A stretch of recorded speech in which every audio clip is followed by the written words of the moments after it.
마태복음 1장 23절부터 25절 이름을 예수라 하라 라는 말씀의 제목으로 함께 은혜의 말씀을 나누고자 합니다. 마태복음에서 예수님의 출생은 동거전에 성령으로 잉태된 것과 예수님의 이름과 그의 사역을 강조함이 특징이라고 말씀을 드렸습니다. 마태복음은 예수 그리스도는 성령의 능력으로 마리아의 태를 성전 삼아서 낳고 성령의 능력으로 교회와 함께 하시는 임마누엘이시다라고 가르칩니다. 이것이 마태복음의 가르침이고 우리에게 정말 그리스도가 누구이신가? 우리가 성경이 이제 마태도 있고 누가도 있고 마가도 있고 요한복음도 있지만 각 성경마다 특징이 있어서 강조점이 달라요. 마태가 가르치고 싶어하는 예수 그리스도, 누가가 가르치고 싶은 예수 그리스도의 강조점이 각 다르므로 오늘 우리는 이제 마태가 우리에게 가르쳐 주시는, 사도 마태가 가르쳐 주는 그 음성을 듣는 거예요. 교회의 정통성, 교회의 유일한 정통성이 무언가 하니 교회가 오래되었다는 것도 아니고 교회가 영광스럽게 큰 빌딩을 가지고 있다는 것도 정통성이 아니에요. 교회의 정통성은 바로 사도의 가르침을 따르는 것입니다. 그러므로 저 시골에 있는 교회든 도시에 있는 교회든 작은 교회든 큰 교회든 주 앞에서 정통성이 있다라고 말하는 것은 사도의 가르침을 따르는 거예요. 왜냐하면 사도의 가르침이 왜 중요하냐면 사도는 예수 그리스도의 목격자예요. 우리는 목격자가 전해준 증인의 복음을 듣는 사람들이에요. 그 목격자인 사도 마태가 이런 예수님은 이런 분이시다고 우리에게 증거하시는데 그는 동정녀에게 태어나셨고 그는 임마누엘이시면서 하늘 왕으로서 우리에게 명령하시는 그런 분이시다라고 가르쳐요. 이게 사도 마태가 우리에게 가르치는 가르침이고 우리는 이 사도 마태가 가르치는 이 가르침대로 예수 그리스도를 믿는 거예요. 이것이 우리의 신앙의 정통성입니다. 우리가 어떤 믿음의 진리로 설 것인가, 그냥 예수님 믿습니다 라고 하는 그 단순한 믿음의 진리에 서는 게 아니라 예수님은 누구이신가. 그래서 사도 바울이 가르친 것처럼 베레아 사람처럼 우리가 성경이 그러한가, 성경의 내용이 그러한가를 매일 살펴서 우리의 말씀의 능력과 지혜를 그 하나님의 말씀 안에 세워야 되는 거예요. 오늘은 예수님의 이름과 그의 사역에 관한 내용을 말씀드리고자 합니다. 성경에서 이름은 매우 중요한 요소로 쓰여요. 이름. 그러니까 우리가 생각할 때 이름 그러면 좋은 이름을 가져야겠다. 우리에게는 그냥 좋은 이름이잖아요. 어떤 이름을 가져야 될까? 그래서 간혹 가다가 계명을 하기도 하고 또 계명의 이유가 여러 가지가 있어요. 사람들에게 놀림거리 당하는 이름이거나 아니면 자기가 볼 때 좀 재미가 없거나 아니면 좀 좋은 이름이 아니기 때문에 계명을 합니다. 이름을 바꾸면 사람의 인생이 달라질 걸로 생각을 하면서 교회 다니는 신앙인들도 봐라, 아브라함도 이름 바꿨지 않았느냐, 그러니까 좋아졌지 않느냐 이렇게 우리가 생각하지만 성경에서 이름을 사용하는 방법이 달라요. 왜냐하면 성경의 이름은 하나님의 일하심과 매치되는 거예요. 성경에서 아무나 이름을 바꾸진 않습니다. 아무나 데려다 놓고 너 아무개야 이름 바꿔라, 이렇게 바꿔라 이런 얘기 하는 거 아니에요. 특별히 이처럼 태어나기 전에 이름을 준 사람이 성경에 몇몇이 있죠. 이삭이란 이름도 태어나기 전에 주었어요. 그리고 세례 요한의 이름, 요한이란 이름도 태어나기 줬습니다. 그런데 이 세례 요한의 집안에는 요한이란 이름을 쓰는 사람이 없었어요. 가문 정통으로 요한의 이름을 쓰지 않았습니다. 그런데도 이 요한이라는 이름을 쓰는 것은 하나님이 그가 태어나기 전에 이름을 주었다는 거죠.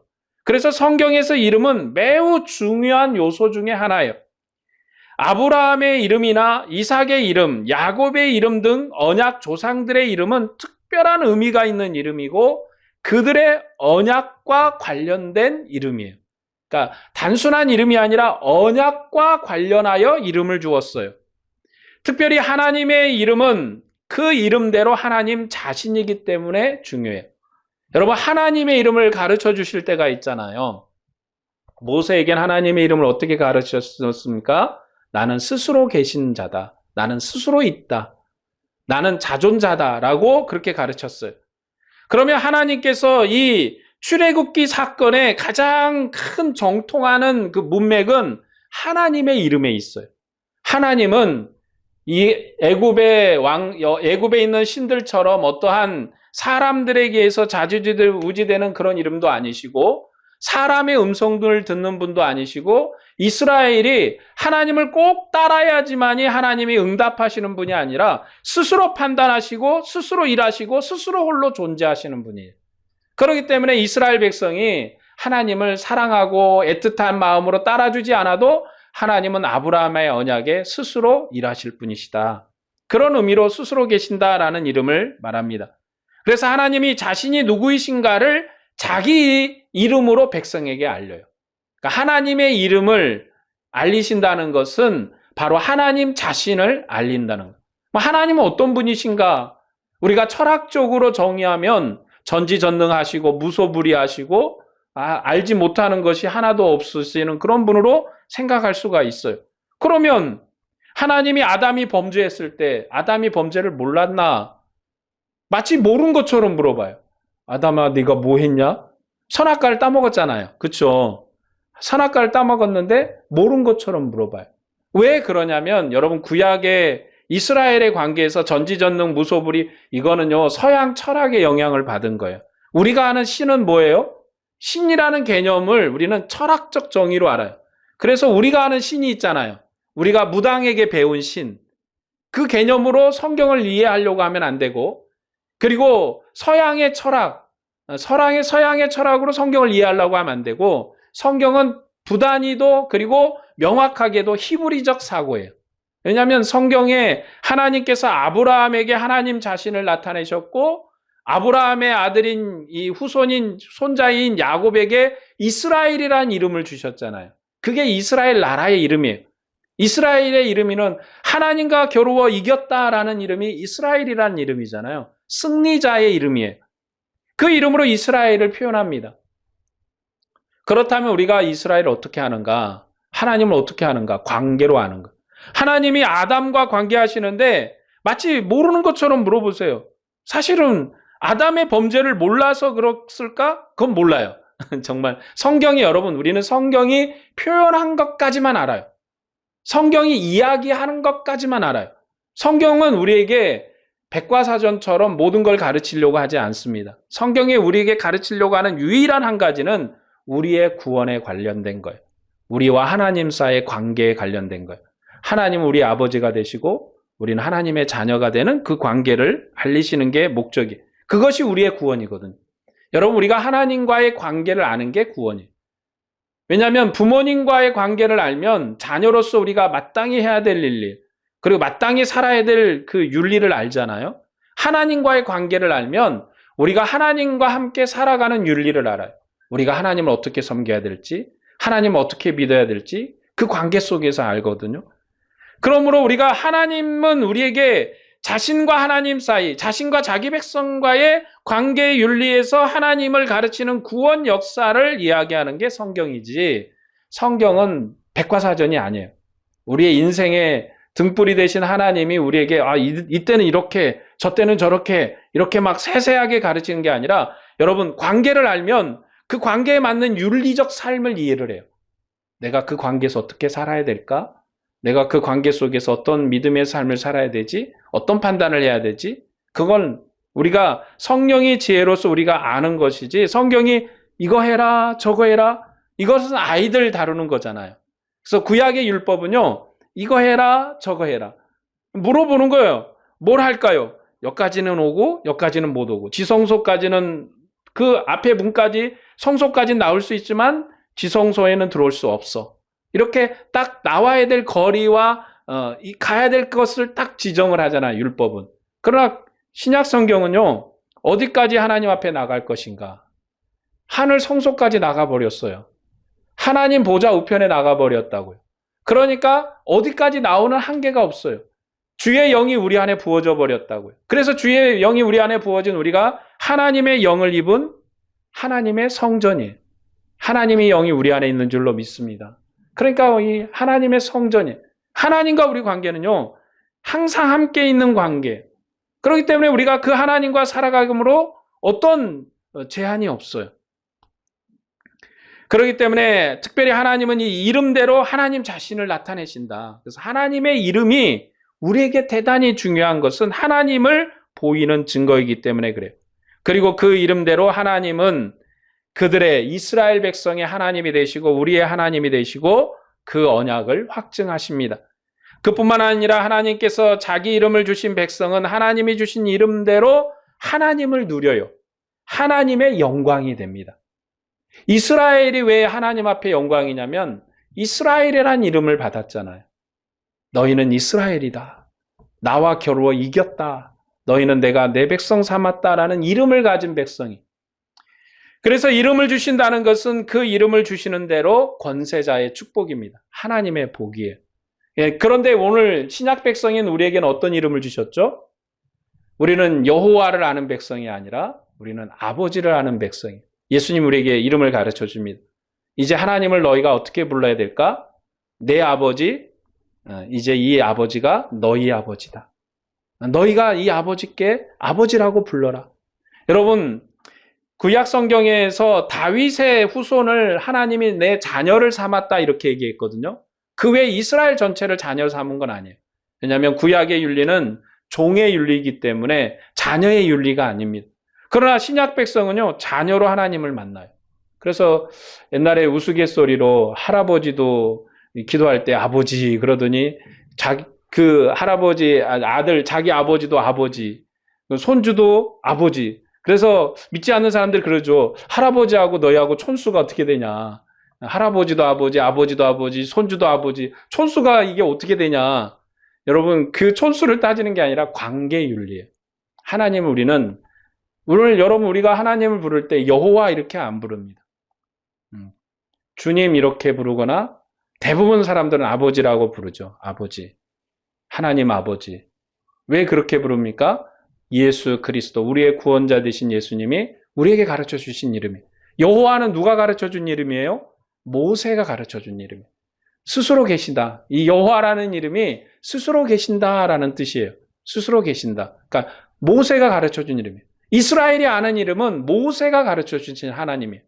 그러나 이제 우리가 아는 예수 그리스도, 이 주님이 우리에게 가르쳐 주신 이름을 우리가 압니다.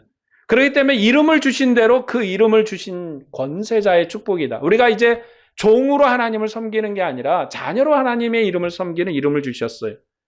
만유의 주님이신 하나님은 지으신 세계와 그의 종들에게 이름을 주셨고 이름을 주신 대로 그 이름에 합당하게 일을 하셨어요. 하나님이 세상을 지으실 때 해와 달을 만들고 너는 해다, 달이다. 이름을 주신 대로 만물이 역할을 해요. 그래서 하나님이 이름을 주신 대로 그 이름대로 복을 주시고 그를 통해서 그 이름대로 일을 하시는 거예요. 이름을 주신 대로 하나님께서 일하심이 언약의 확증이다. 이 무슨 얘기를 하려고 그러냐면 예수 그리스도의 이름에 관한 얘기를 하려고 먼저 이제 구약에서 이름이 어떤 의미로 쓰였는지를 설명하고 있는 중이에요. 그래서 해와 달, 창조부터 하나님이 만물의 이름을 줘요. 하나님께서 세상을 창조하실 때 지으신 세계에 이름을 주신 거예요. 하나님께 이름을 받은 만물은 하나님의 종이고 하나님이 이름을 주신 대로 세세무궁토로 그 이름에 합당하게 붙들려서 일을 해요. 하나님이 태양한테 너는 태양이다. 빛을 비춰라. 이렇게 하니까 그 역할을 하는 거고 달은 달대로 역할을 하는 것이고 산은 산대로 역할을 하는 것이고 나무는 나무대로 역할을 하는 거예요. 그뿐만 아니라 하나님은요 아담에게 모든 생명을 인도하고 그 이름을 짓게 했어요. 여러분 아담이 이름을 지었다. 그건 뭐냐면 하나님이 자기의 능력과 권세를 아담에게 위임한 거예요. 아담이 이름을 붙인 대로 이름이 됐어요. 야 너는 용감하게 생겼으니까 사자라고 하자. 너는 호랑이라고 하자.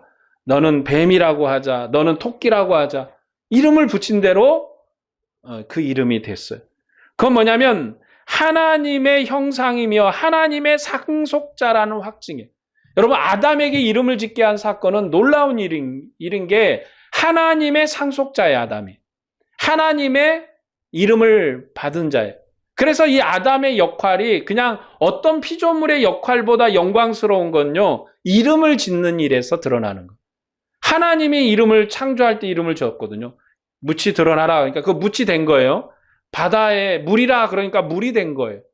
하늘이라 그러니까 하늘이 된 거고, 궁창이라 그러니까 궁창이 된 거예요. 하나님이 만물을 지으면서 이름을 주셨어요.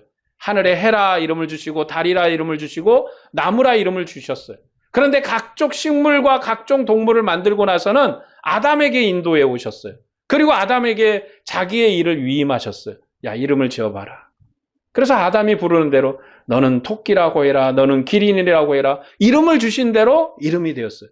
그건 뭐냐면 아담이 바로 하나님의 왕권을 상속한 자이고, 하나님과 만물 사이의 중보자이고, 하나님을 대리하는 인물로서 하나님이 세운 거예요. 이처럼 사람이 귀중하게 창조되었는데, 이 창조된 이 사람이 범죄함으로 하나님과의 관계를 상실해버린 거예요. 하나님의 상속의 은혜를 상실해버린 거예요. 이것이 오늘 우리가 얘기하는 그 원죄에 대한 거예요. 우리가 원죄 그러면 죽을 죄만 생각하지만 하나님과의 관계가 상실된 거예요. 하나님과의 관계, 하나님 사이, 하나님과 은혜의 지위를 상실해버린 거예요. 예수님이 우리에게 주신 구원은요, 하나님과 우리 사이의 관계를 회복하는 것이고, 하나님과 우리 사이에 우리의 지위를 회복하시는 거예요. 그래서 아담의 지위가 뭐였습니까? 하나님의 은혜로 왕이 되고 상속자가 되고 하나님과 만물 사이의 피조물의 중보자였어요. 그래서 예수님이 우리에게 말씀하시기를, 야, 이제 네가 땅에서 풀면 하늘에서도 풀릴 거야. 너희가 땅에서 묶으면 하늘에서도 묶일 거야. 그게 무슨 말입니까? 우리가 하나님과 우리 사이에 아담의 지위를 이제 회복받은 은혜. 우리가 하나님과 세상 만물의 중보자예요. 그래서 우리가 나가서 전도하는 거예요. 복음을 전하는 거예요.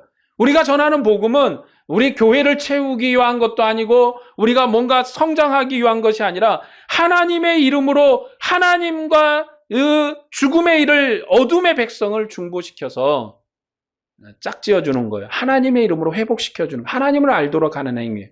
그것이 교회가 부여받은 사명이고 교회가 해야 될 그거 놀라운 은혜의 일입니다. 하나님께서 구원 역사를 진행하면서 그의 종들에게 이름을 주시는데, 주신 이름대로 복을 주시고 그들을 통해서 주신 이름대로 일을 하세요. 하나님께서 가나안 땅에 하나님 나라를 새롭게 시작할 때 아브람과 사라에게 하나님께서 이름을 주셨어요. 원래 아브람이었고 사레였어요. 그걸 뭘로 바꿨습니까? 아브라함으로 바꾸고 사라라고 바꾸면서 그 이름의 뜻을 말하기를 열국의 아버지요 열국의 어머니가 되는 복을 주셨다. 여러분, 아브라함이 아들 몇 낳았어요? 둘 낳았어요. 이스마엘하고 이삭. 기록에는 이삭하고 이스마엘. 그 외에도 이제 많은 아들들이 있었어요. 아들들이 있었습니다. 그러나 중요한 인물은 이삭하고 이스마엘이죠. 그 중에 이삭이 중요하죠. 생각해보면 여러분, 아들을 낳는데 이스라엘 나라가 그렇게 큰 나라인가요? 이스라엘 나라가 큰가요? 여러분, 중국을 생각해보면 중국 인구가 전 세계에 엄청 많잖아요. 인도하고 중국만 합쳐도 전 세계 3분의 2 정도 된다며, 인구가. 인도하고 중국만 이렇게 해도 이렇게 많잖아요. 그렇게 하면 여러분, 과연 이 아브라함이 열국의 아버지라는 이름을 얻을 수가 있을까요? 사라가 열국의 어머니라는 이름을 얻을 수 있을까요? 사람의 숫자로 비교하면 중국보다 작고 인도보다 작은 민족이잖아요. 그런데 성경은 이가 열국의 아버지라고 그래요. 열국의 어머니라고 그래요. 근데 이 놀라운 은혜가 어디에서 완성이 되었습니까? 예수 그리스도의 이름으로 완성이 되었어요. 우리는 아브라함의 후손이에요. 우리가 영적 아브라함의 후손이에요. 세계 만국의 모든 교인들이, 세계 만국의 모든 성도들이 열국의 아버지 되신 아브라함의 후손이에요. 왜냐하면 마태복음이 우리에게 그를 가르쳤잖아요. 아브라함과 다윗의 후손 예수 그리스도의 계보다. 바로 예수 그리스도가 아브라함의 후손이고 다윗의 후손이다. 그의 이름으로 구원을 받은 우리도 아브라함의 후손이에요. 우리하고 혈적으로 섞여서 아브라함의 후손이 아니라, 우리가 피가 섞여서 아브라함의 후손이 아니라 바로 이 아브라함이 우리 믿음의 조상 예수 그리스도의 조상이에요. 그러므로 우리가 영적 아브라함의 후손이 되는 거죠. 그 이름으로, 예수의 이름으로 말미암아 아브라함이 열국의 아버지가 되고 사라가 열국의 어머니가 된 거예요. 그뿐만 아니라 아브라함의 상속자인 이삭은 웃음이라라는 이름이에요. 그런데 그 이름처럼 모든 사람에게 기쁨과 웃음을 줬어요. 왜요? 아브라함에게 상속자가 없었는데 이삭을 낳았잖아요. 이삭이 태어나는 것 그 존재만으로 웃음이 됐고 기쁨이 됐습니다. 하나님과 씨름에서 이긴 야곱을 이스라엘아 이름하시고 그의 12아들이 아버지의 이름을 언약한 땅에서 이름으로 말미암아 하나님의 나라를 세우되 이스라엘 나라라는 이름의 나라를 세웠습니다. 이외에도 하나님은 구원 역사의 여러 가지 이름으로 자기 언약을 확정하셨어요. 하나님의 구원 역사는 그의 종들에게 이름을 주시는 하나님의 은혜와 능력의 역사라 할 수 있어요. 여러분, 하나님의 이 일하심은요, 이름과 관련이 되어 있어요. 이름을 주시는 대로 그 이름대로 일을 하세요. 그리고 하나님께서 자기 이름을 알리시고 그 이름대로 일하심으로 하나님의 영광을 나타냈습니다. 이것이 바로 하나님의 구원 역사예요. 하나님은요, 이름대로 일하시고 이름대로 역할을 맡기시고 이름대로 행하는 것이 하나님의 구원 역사예요. 자, 오늘 마태복음에서도 처녀 마리아의 태에 잉태하신 하나님의 아들에게 예수라 이름을 주시고 뭐라고 해석을 하냐면 자기 백성의 구원자가 될 것이다. 예수라 해라. 그리고 자기 백성의 구원자가 될 것이라. 이것이 바로 예수 그리스도의 사명이고 그의 역할입니다. 왜 예수님이 천하 만국의 구원자인가? 그의 이름에서 자기 백성을 구원자일 것이다 라고 말합니다. 이 이름은 천사가 전해준 이름이에요. 천사가 예수님의 이름을 알려줄 때 누가복음과 마태복음의 얘기가 다른데 이것은 각 성경이 강조하는 바에 따라서 달라요. 여러분, 누가복음에서는요, 예수님의 이름을 얘기는 하는데 그 의미를 설명하진 않아요. 마태복음처럼 자기 백성의 구원자가 될 것이라는 그 의미는 얘기하지 않아요. 누가복음은 예수님의 신분과 영광을 설명하고 예수님이 지극히 높으신 하나님의 아들이고 다윗의 왕좌에 앉으신 영원한 통치자라는 얘기를 합니다. 누가복음 1장 31에서 33절에 이렇게 말씀합니다. 보라, 내가 잉태하여 아들을 낳으리니 그 이름을 예수라라. 그가 큰 자가 되고, 큰 자가 될 거라는 거죠. 지극히 높으신 이의 아들이라 일컬어질 것이요 주 하나님께서 그 조상 다윗의 왕위를 그에게 주리니 영원히 야곱의 집을 왕으로 다스릴 것이며 그 나라가 무궁하리라. 여러분, 왜 마태복음을 하면서 누가복음을 읽고 있냐면 마태복음과 누가복음을 비교하면 이야기에 그 똑같은 얘기가 있는데 이야기의 초점이 달라요. 강조점이 다르다는 거죠. 누가복음에서는 예수님의 이름이 나와요. 이 이름을 예수라 해라 그랬어요. 그런데 그 이름의 의미는 얘기를 안 해요. 누가복음이 예수님의 이 이름의 뜻을 몰라서 얘기를 하는 게 아니라 강조점에 따라서 굳이 말을 안 한 거죠. 그러나 마태복음은 예수님의 이름과 사역을 설명하는 게 목적이에요. 마태복음은 천국의 왕이신 그리스도와 그가 세우신 천국을 증거하는 게 목적이에요. 그래서 본문 21절에 이렇게 말씀하죠. 아들을 낳으리니 이름을 예수라 하라. 여기서 끝나는 게 아니라 이는 그가 자기 백성을 그들의 죄에서 구원할 자이심이라 하니라. 이름의 의미, 그가 태어난 의미를 설명하기를 그가 자기 백성을 그들의 죄에서 구원할 자다. 그들의 죄에서 구원할 것이다. 자기 백성을 구원할 자다. 예수의 이름의 문자적 의미는 그가 구원하신다라는 뜻이에요. 예수님의 사역은 자기 백성을 저희 죄에서 구원하시는 구원자의 사역임을 강조합니다. 이 예수님의 이름에 대한 히브리적인 이름은요, 이렇게 여호수아라고 읽기도 하고 예수아라고도 읽어요. 여러분, 같은 단어예요.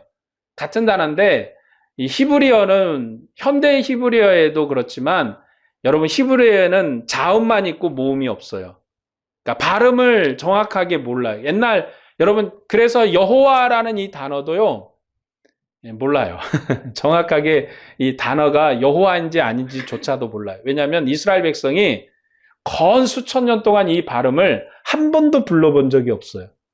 쓰기는 썼는데 그 이름을 불러본 적이 없어요. 그러니까 발음의 뜻이 여호와인지 몰라요. 근데 요즘 이제 뭐라고 가끔 부르냐면 야훼라고 부르죠. 야훼. 그거는 어떻게 나온 거냐면 이제 고고학 문서를 연구하다 보니까 고대에 이스라엘 민족에게 보낸 그 외교 문서가 발견이 됐어요. 그러니까 다른 나라에서 외교 문서가 발견이 됐는데 거기에 이스라엘의 신에 대한 이름을 야훼라고 적었다고요. 야훼라고. 그래서 야훼다라고 불러요. 근데 그 발음도 정확하게 이스라엘이 불렀던 발음인지 몰라요. 사실 모릅니다. 모른다는 게 답이에요. 그런데 예수님의 이름도요, 여호수아라고 부르기도 하고 예수아라고 발음하기도 해요.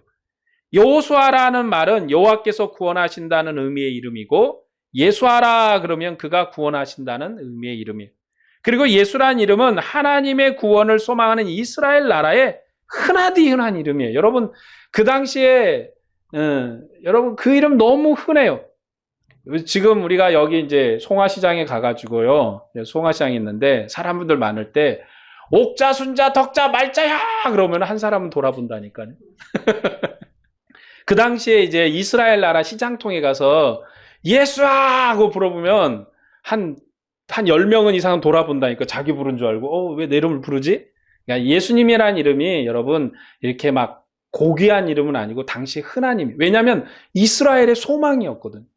하나님의 구원에 대한 소망. 왜냐하면 이스라엘이 바벨론 포로에서 돌아와서 페르시아 제국의 지배를 받았습니다. 그러면서 이스라엘에는 다윗 왕조가 복원이 안 됐어요. 페르시아 제국이 멸망하고 나서 자기들이 이제 국권도 회복하고 나라도 어느 정도 갖추었는데 로마가 통치를 해버려요. 로마가 통치하면서 누구를 왕으로 세웠습니까? 헤롯을 왕으로 세웠거든요. 로마가. 그런데 이 헤롯이 누굽니까? 사마리아 출신이에요. 다윗왕하고는 1도 관련이 없는 사람이 이스라엘의 왕이 됐어요. 그렇기 때문에 이스라엘 입장에서는 이스라엘은요 아직 밤이에요. 낮이 안 왔어요. 새벽이 안 왔어요. 어둠이에요. 캄캄해요. 하나님의 구원이 임하지 않았어요. 그렇기 때문에 자녀를 낳아서 그 이름을 예수아, 여호수아 이렇게 붙인 거예요. 왜요? 하나님이 우리를 구원하신다. 로마의 통치로부터, 페르시아의 통치로부터 우리를 구원하신다. 그들이 기대했던 메시아는 로마와 페르시아로부터 구원할 왕, 메시아를 기다리는 거예요. 그 이름이 너무나도 흔한 이름이라 예수라고 이름을 붙였던 것이죠. 그들의 죄는 율법을 범해서 이방의 포로가 된 게 이스라엘의 죄예요. 예수님은 이방의 포로된 이스라엘의 남은 자를 구원하는 종말의 구원자시고 다윗 후손의 왕이십니다. 이스라엘이 소망했던, 이스라엘의 남은 자들이 그렇게 간절히 원했던 그 구원의 이름이 예수라는 이름이었어요. 하나님은 마리아의 태에서 태어날 아들을 주셨는데 그 당시 흔하디 흔한 이름이었어요. 그런데 이스라엘이 소망한 이름을 주었습니다. 이스라엘이 간구했던 이름을 주었어요. 이스라엘이 원했던 자기 백성을 자기들의 죄에서 구원하실 그 다윗의 후손왕을 소망을 했는데 그 이름을 주신 것. 하나님은 이스라엘 백성의 그 간절함에 응답하신 이름이 예수라는 이름이에요. 그냥 단순히 이름이 좋아가지고 뜻이 좋아서 의미가 좋아서 주신 것이 아니라 하나님은 자신의 약속을 이루시는 하나님이시고 이스라엘의 간절한 소망을 이루시는 하나님이세요. 그들의 소망은 자기 백성을 죄에서 구원하실, 자기들의 죄를 구원하실 다윗 후손왕을 기다리는 것이었습니다. 그는 이스라엘의 남은 자를 구원하시는 종말의 구원자이시고 다윗 후손 왕으로 하나님의 대권으로 모든 민족을 통치하시는 하나님의 아들이십니다. 이것이 마태복음이 우리에게 증가하는 예수의 이름이에요. 마태복음 1장 서두에서부터 예수가 어떤 분이신가? 이스라엘이 소망하고 하나님의 언약의 간절한 은혜가 담겨 있는 그 이름을 주셨다. 예수라는 이름이 우리가 얘기했던 옥자, 덕자, 말자, 순자처럼 그냥 흔한 이름이지만 그 당시에 흔한 이름이지만 이스라엘의 소망이 담긴 이름이에요. 이스라엘이 간절히 원했습니다. 메시아 나타나기를 원했습니다. 그래서 이 로마의 통치로부터 자신들을 구원해서 다윗의 영광스러운 나라를 회복하기를 간절히 소망을 했어요. 하나님은 그들의 소망에 응답을 하신 것. 예수님께서 선지자의 구원 약속을 가진 이스라엘의 구원자시며 우리는 하나님께서 선지자를 통해서 말씀하신 구원 언약이 이루어짐을 하나님께서 그들에게 나타냈습니다. 하나님께서는 포로된 남은 자들을 언약의 땅으로 다시 돌아오게 하셨어요. 그것이 바벨론 포로에서 돌아온 사건이었습니다. 그들이 돌아올 때 약속하기를 물로 씻어 정결하게 하고 마음에 하나님의 법을 새기고 새로운 언약을 맺고 새로운 다윗 왕을 주며 그들이 다시는 범죄하지 않는 나라를 세울 것이라고 언약했습니다. 그리고 땅은 낙원이 되고 모든 민족이 그들의 하나님을 섬기게 될 것이라고 언약했어요. 이 언약이 성취되면 하나님께서 그들의 죄를 다시는 기억지 않을 거예요. 하나님의 정의가 강물처럼 흐를 거예요. 왜 그들이 이스라엘이 메시아를 기다리냐면요. 하나님의 은혜가 임하면 이제는 하나님이 과거에 자기들이 지었던 죄를 다시는 기억하지 않을 거기 때문에. 그렇다면 반대로 얘기하면 뭡니까? 메시아가 임할 때까지 하나님이 이스라엘의 죄를 기억하고 계신다는 거예요. 그들이 바벨론 포로로 잡혀가기 전에 하나님 앞에 죄 지었던 것을 기억한다는 거예요. 하나님이 메시아를 보내시면 자신들의 과거의 죄를 기억하지 않는다는 의미예요. 그래서 하나님이 모든 죄를 용서하신다는 증거가 바로 메시아가 임한 거예요. 지금까지 이제 이스라엘 백성이 1940년대에 개국을 해서 이스라엘이라는 이름으로 저 중동의 팔레스타인 지역에 나라를 세웠잖아요. 그런데 지금 대통령제도 하지 않냐고 총리제를 하잖아요. 왜냐하면 이스라엘은 하나님이 왕이시기 때문에. 그들이 지금까지 무엇을 소망합니까? 다윗 왕조의 왕을 기다려요. 메시아를 아직도 기다리고 있습니다. 그러면 그들이 지금 메시아를 기다린다는 건 뭐냐면 자기 백성의 죄가 용서되지 않았다는 거예요.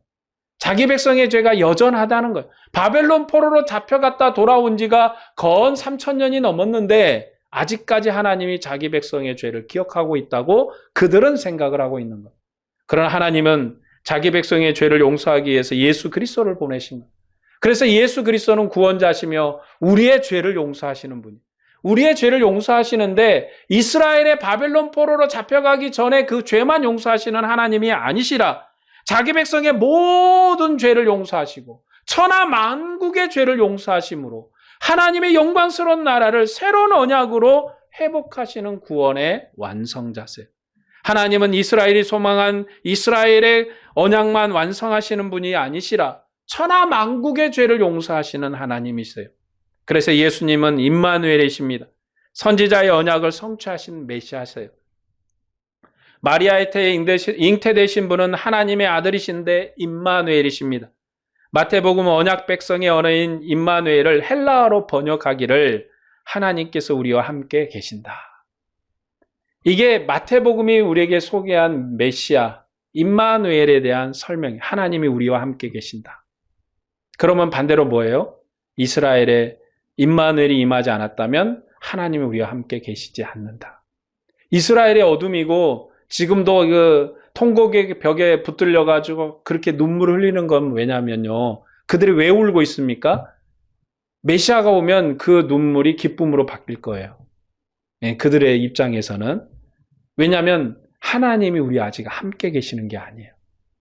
바벨론 포로의 성전이 파괴되고 하나님의 성전이 로마의 군에 의해서 AD 70년에 디도스 장군에 의해서 성전이 파괴되고 그 이후로 하나님은 이스라엘과 함께 안 계세요. 임마누엘을 마태는 뭐라고 설명했냐면 하나님이 우리와 함께 계신다.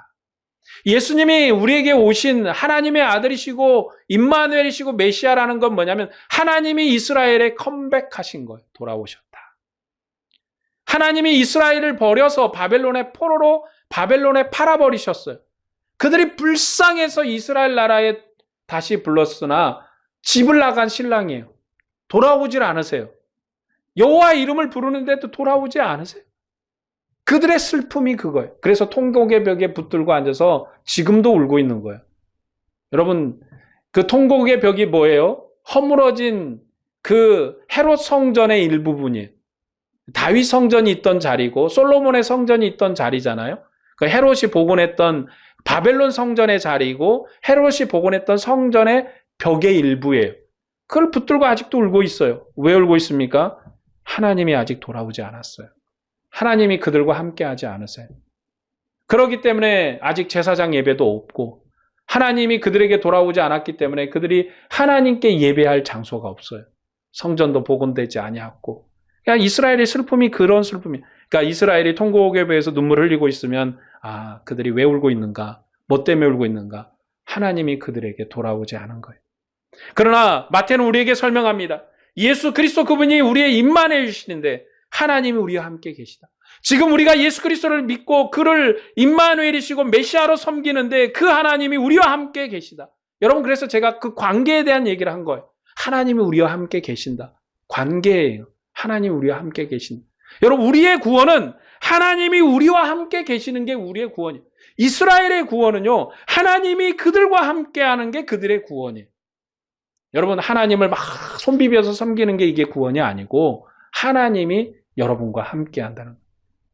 그게 우리의 구원이에요. 하나님을 여러분 누리고 있는 거예요. 그게 권세자의 능력이에요. 우리의 은혜예요. 하나님이 우리와 함께 있어요. 하나님이 우리와 함께 있으니까 하나님이 우리의 안에 성전을 삼으시고 우리와 함께 하심으로 역사해요. 여러분, 처음에 예수 그리스도께서 오셨다는 것은 하나님의 아들이신데 그가 이스라엘과 함께 하기 위해서 오신 거예요. 그래서 임마누엘을 번역함으로 임마누엘의 언약이 모든 백성에게 이루어졌고, 그리고 이거를 굳이 헬라어로 번역을 했어요. 여러분, 히브리서는 뭘로 써졌다고 그랬어요? 마태복음은 히브리어로 써졌거든요. 그런데 여기다 헬라어로 번역을 했어요.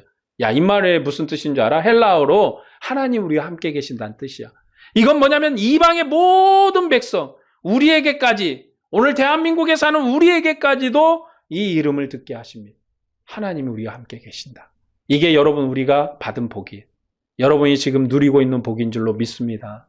이게 우리가 받은 복이에요. 여러분, 가장 세상에서 무엇이 가장 큰 복입니까? 큰 빌딩을 세우는 거요? 큰 돈을 벌어가지고 마이크로소프트사 같이 큰 회사를 만드는 거요? 여러분, 우리가 받은 가장 큰 복은요, 돈을 많이 버는 게 아니에요. 부자가 되는 게 아니에요. 건강하다고 우리가 복을 받은 게 아니에요. 건강하지 않아도, 가난해도, 정말 우리가 그냥 그만 살아도 여호와의 이름, 하나님의 이름이, 하나님이 우리와 함께 계시는 게 우리가 가장 큰 복을 받은 거예요. 이만한 복이 없습니다. 그것을 지금 마태복음이 설명하고 있는 거예요. 그뿐만 아니라 요셉은 의로운 사람이었어요. 오늘 이제 요셉에 대한 얘기가 나오는데 그는 의로운 사람이라 율법을 무척이나 두려워했습니다. 율법의 처녀가 동거하기 전에 잉태하는 것은 죽음이에요. 그래서 가만히 마리아와 혼인관계를 정리하려고 했습니다. 그러나 천사가 전해진 소식을 듣고 마리아를 데려왔어요.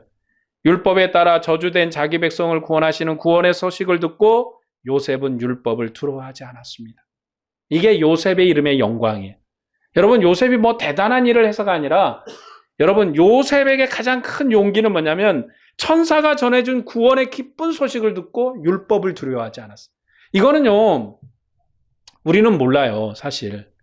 이스라엘에게서 율법이라는 건 생활이에요.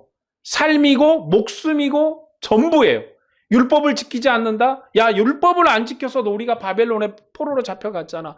율법을 안 지켜서 우리가 페르시아 제국의 노예로 살았잖아. 우리가 율법을 안 지켜서 로마 제국에 이렇게 통치를 받고 있잖아. 이게 어렸을 때부터 계속 교육된 내용인데 그 율법의 저주를 두려워하지 아니하고 율법을 무서워하지 아니하고 마리아를 데려왔어요. 마리아의 보호자가 됐습니다. 예수 그리스도의 아버지가 되었어요. 예수 그리스도의 보호자가 됐습니다. 율법으로 사생자는요, 10대까지 하나님의 회중에 들어올 수가 없어요. 만일 이 요셉의 용기 있는 실천이 아니었다면 예수님은 사생자로 태어났을 거예요. 그러면 이스라엘 회중에 10대까지 사생자는 들어갈 수가 없습니다. 그게 율법이. 이 요셉의 역할이 매우 중요한 것은 그의 믿음과 순종으로 예수님은 사람들이 아는 대로 요셉의 아들이에요. 요셉의 아들이에요. 다윗의 후손이신 끝날의 천국왕의 은혜 가운데 서신 분이시고 그리스도세요. 요셉은 마리아가 아들을 낳자 그의 이름을 예수라고 붙여줬어요. 여러분, 마리아가 예수님의 이름을 예수라고 붙인 게 아니라 요셉이 예수라고 붙인 거예요. 그렇기 때문에 요셉의 아내에게 나신 예수 그리스도는 백성을 율법의 저주에서 구원하신 임마누엘의 하나님이십니다. 이것이 우리에게 가르치는 은혜예요. 여러분, 오늘도 우리가 복음으로 살면서 용기를 가져야 돼요. 담대해야 돼요. 우리가 하나님의 은혜 가운데 이 요셉과 마리아의 이 역할은요, 무시될 수 없는 역할이에요. 여러분, 예수님이 누구의 아들입니까? 요셉의 아들이 육체적으로는. 왜 요셉의 아들이 돼야 됩니까? 요셉이 바로 자기의 아내 마리아를 데려오지 않았으면 마리아는 사생자를 낳았을 거예요. 그러면 율법에 저주받은 백성이기 때문에 메시아로 설 수가 없어요. 그래서 요셉이 역할이 중요하고, 마리아는 또 어떻게 중요합니까? 자기의 태를 하나님의 아들, 하나님의 영광을 위해서 기꺼이 헌신했습니다. 이것은 오늘 우리에게까지도 복음에 참여하기를 원하는 자들은 기억해야 될 중요한 이름인 것은, 복음에 참여하는 사람은 복음과 함께 기억될 거예요. 여러분, 우리가 복음을 위해서 수고하면 복음과 함께 사람들에게 기억될 것입니다. 사람들에게 복음과 함께 영광을 얻을 것이고, 그리스도의 나라에서 복음과 함께 은혜를 얻을 것입니다. 많은 우리의 믿음의 선진들이 있어요. 가까이는 여러분 손양원 목사님 같은 사람, 주기철 목사님 같은 사람, 우리가 그들을 기억하는 이유가 뭡니까? 그들이 매를 맞아서요? 그들이 고통을 당해서요? 아니요. 주님의 복음을 위해서 헌신했기 때문에 그 이름을 기억하는 거예요. 여러분도 복음과 함께 기억되는 이름이 되시기를 원합니다. 여러분의 이름이 복음과 함께 기억될 거예요. 우리가 복음을 위해서 헌신하고 복음을 위해서 수고하고 복음을 위해서 애쓰면 사람들이 알아주지 못해도 그리스도께서 우리를 알아주실 거예요. 충성되고 착한 종이라고 우리를 알아주실 것입니다. 그게 우리의 영광이에요. 복음과 함께 기억될 이름. 여러분, 우리가 이 요셉이라는 이름을 어떻게 합니까? 마리아라는 이름을 어떻게 합니까? 아브라함이라는 이름을 어떻게 합니까? 복음으로 아는 거예요. 복음으로 합니다. 그래서 마리아의 역할이 중요하고 요셉의 역할이 매우 중요한 거예요.